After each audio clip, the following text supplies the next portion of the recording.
Hello, my name is Lucas Hamby. Today we're going to be talking about how to make shot pouches and different types of shot pouches during the 18th/19th century. During the 18th century, it's very common, and it's also common during the 19th century in the civilian world, again, not the military world. In the 18th century, though, you do see them in the military context.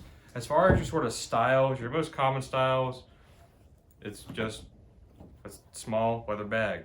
That's it. There's not much to it. You can have an interior divider if you want. You can make it wider, more square shape, but overall their styles are pretty much the same. You see some variations though, as in you see some that have a leather strap to put over your shoulder, or some that actually have belt loops which will be sewn onto the back so you can put it on a small belt. Now you can upsize a shot pouch to become a hunting bag or a game bag, which is about 4 times as large, and it can actually hold some small game inside of there. These are usually lined with linen with an interior leather divider, which this one does have. You see a variety of ways to close these. The most common way for a shot pouch though is going to be with just a small, simple leather, with either a leather button or a coin button that just simply holds it closed to keep your items in there dry. Now we're going to be showing you how to actually make it. So we're going to be going into the pattern. So I have traced a pattern already cut out here. What tools you're going to need to actually cut it, how you're going to need to stitch it, and then how to attach your button and cut your little buttonhole, and then that's going to be, you now have a shot pouch. Now as far as the tools you're going to need to actually make this, there's actually, well, it can get pricey times, but you can actually use, if you have a good pair of kitchen scissors or scissors that you can get from a craft store, they can work if you use them only for that leather, because once you use it for something besides fabric, it's not really going to be the best for the fabric anymore, but they will work for others because it's a vise cutting that in half. So I do have a pair of scissors here that are based off one from the 18th century. These ones I use to cut the pattern out. Now as far as actually cutting your leather, you can just get a razor sharp knife, or even just a box cutter actually works. But in this case, we have 2 knives here. One is a channel knife, which has been sharpened on the edge, so it's very sharp. And then we have a original 1840s curved knife, which is what I primarily use. And this is very sharp, almost like a razor. I can cut through leather like butter, and you'll see that in a bit. Now as far as how you're going to stitch it, you're going to need a very pointy awl that's nice and sharp. I have 2 here. One of them is from the 18th century, and which is, so you can see the styles don't change. The one on my right hand is actually made, you can get a leather sewing kit off of Amazon or any craft store, and they look like this. Style is the same. The smaller one, or the modern one, has a much finer point to it, so you can get a nice smaller hole. Although I like to use the original one because it gets a nice larger hole that I can stitch through easier. As far as how you're going to measure it, getting your distances and all of that, you're going to want to be using a ruler. Now I have 2 rulers here. One of them is metal, one of them is wood, both date again to the 19th century. You can use a standard wooden ruler you have at the house, or actually just a measuring tape or a tailor's tape as well.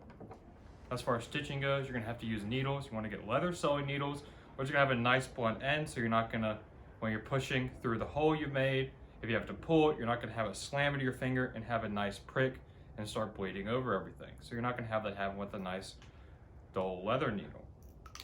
Now, you are going to need some other things, such as a buckle and a button, which this buckle has been nice and oxidized because it hasn't been used in a long time, but you can clean that off real easy.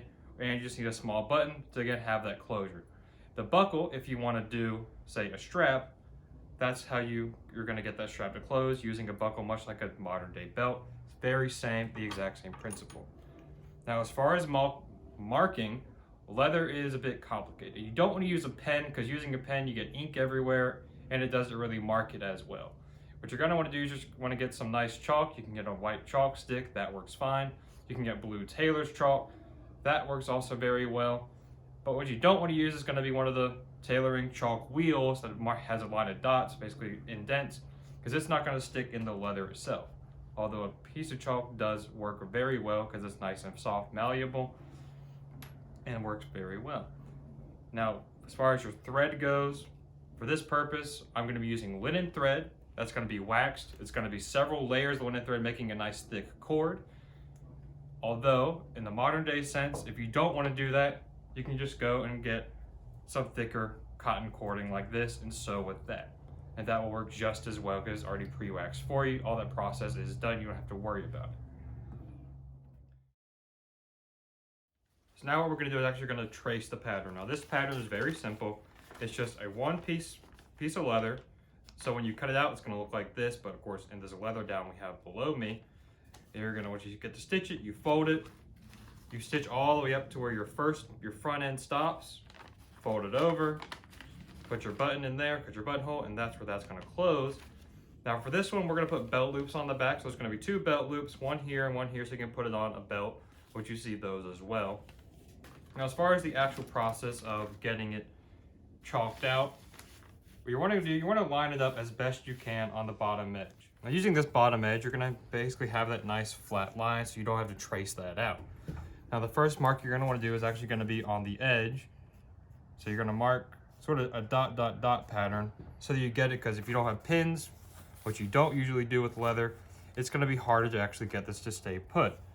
So we're going to just mark all the way around, basically just tracing out this pattern so that we can then get into the fun part of cutting it. Now I'm putting this here now so it can actually just hold it down so it's not kicking up and moving around.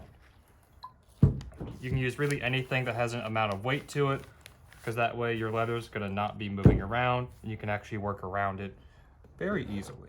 And there you have it traced. Now you notice the edges here, that's where the pattern is lining up exactly with the leather, which is what you want to do. You want to use as little material as possible so that you're maximizing what you're doing. Now as far as your cutting process, I like to start with these curves because they're going to be the hardest ones to get.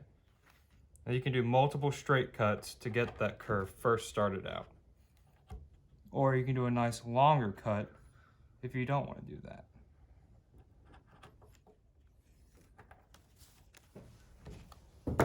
And now we've got our shot pouch cut out, and we're going to get into the stitching business of actually stitching this.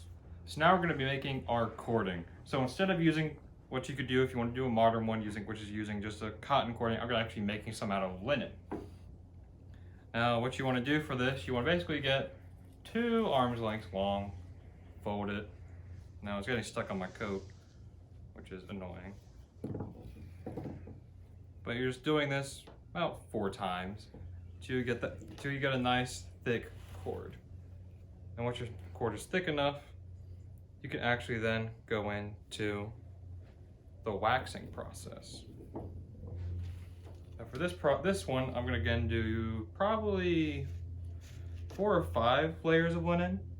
Because that way, it's not gonna be so thin that you can just break it really easy, but it's not gonna be too thick that you're struggling to stitch it. Just use your fingers to basically get it to roll out into a nice long line. And then once you get your cording as long as you want, you just cut off the ends, put your thread away, and now comes an interesting part called tawing. So in order to begin your tawing process, you want to go in and cut all the loops that you've gone ahead and you've made through the process of actually getting it to be the length that you want.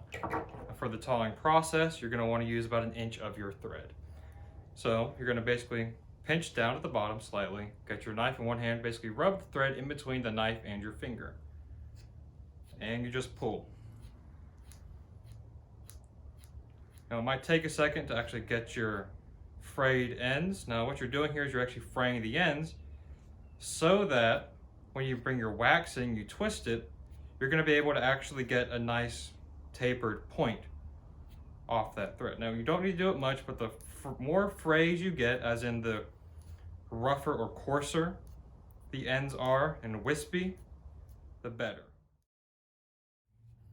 So when you're waxing it, you want to do half and half. You just want to you don't want to wax it too much because there's another process we have to continue doing after we do this. This is your first stage in the waxing process. So now what we're going to do is we're actually going to continue finishing our process here. What you're going to want to do is we're going to actually be rolling it on our legs so that you get a nice twist, basically making a small little rope line. So you just get the end. You don't want to put your hand on the very end, but you just roll it, grab it, roll it, grab it. You can just keep doing that until we get a nice twisted line. Come in,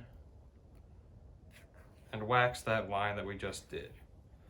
And what that does, it creates a slight twist in our thread. And then you flip it to the other side and do the exact same thing all over again. So when you're threading the needle, like you do any other needle, you get your nice long taut end, which was very wispy and fraily all the way before, is now a nice point like a needle, which allows you to, when it's waxed, put it very easily on, like so. Then you want to make sure you have enough of a tail that you can grip it with your hand as sort of a leverage point to pull. So now that we got our cording all set with our needles on it and our leather cut, there's two ways we can go about this. The first way is you can just fold it flat and stitch it so you have that raw edge on the outside and trim off your excess leather.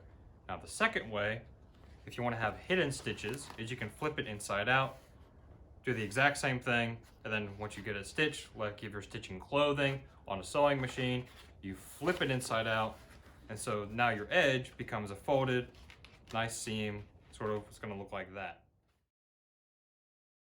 So now we've gone ahead and we've stitched one side seam of the bag. We've also put on our two belt loops, so there's two rows of stitching, one here and one farther up, to attach it to a belt. And right now I'm actually finishing stitching the other side seam, and once I'm done with that, I'll invert the bag, go ahead and cut the slit into the flat portion for the button hole, and then fold that over, mark where the button needs to go, and then lastly put the button on. We've about got an inch left, so it won't take too long.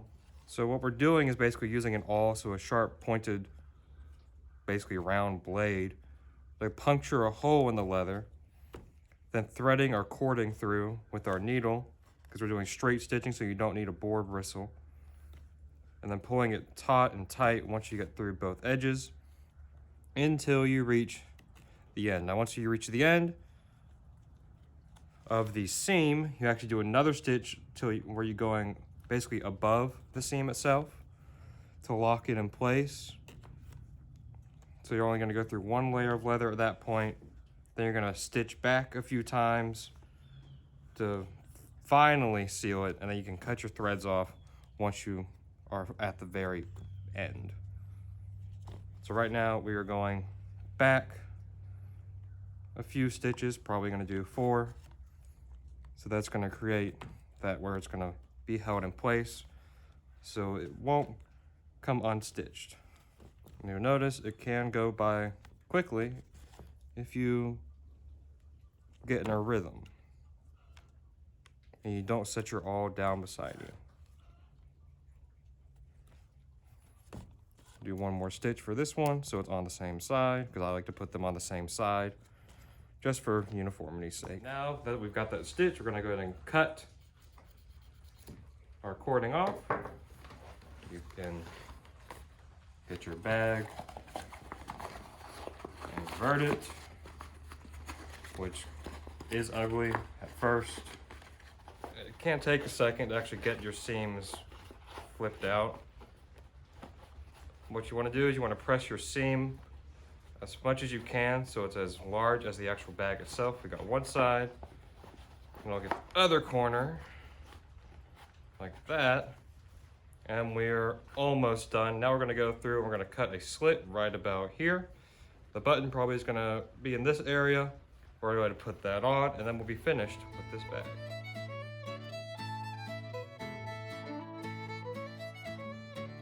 So what we've done here now is we've actually poked 2 holes in the leather. You can barely see them, but there are 2 holes right about where this flap folds over. We've gone in and tied a knot in the back of this little piece of leather here, and then we've actually gone up from the back, so there's now a knot on the underside, poked it through, put it through the button.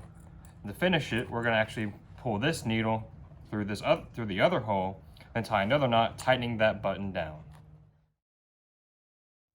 So now we've actually got the button on.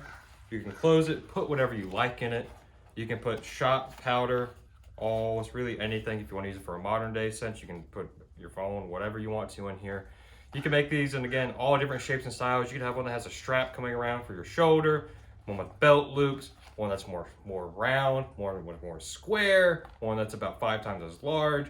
There's a lot of variation you can do, but basically by using the techniques sort of demonstrated here today, you can really make any size shot pouch or hospital's bag that you would like.